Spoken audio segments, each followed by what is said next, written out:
Guys, nandito ngayon sa Bicol, dito sa Labo, sa aming bayan. Sobrang na-miss ko yung mga tinapay dito.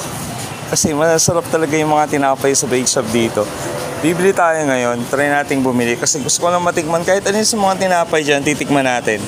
Yung mga tinapay na hindi natin nakikita sa Bulacan. So, let's go.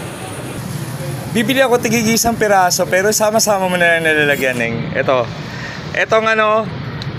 isa nitong adong. Ito, tapos isa nitong katabi niya na kulay puti.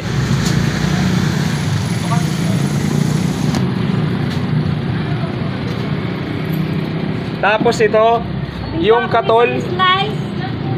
Yung katol 5 piraso. And then, ano pa ba? Wait. Hello po. Isang gatak. May busikla.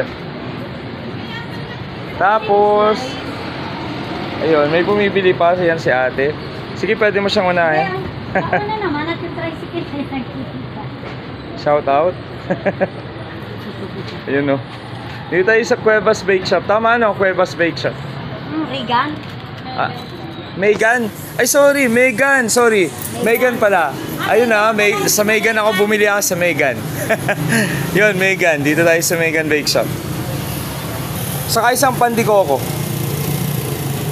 Titikman natin yung mga tinapay dito. Yan lang, thank you. Yun o.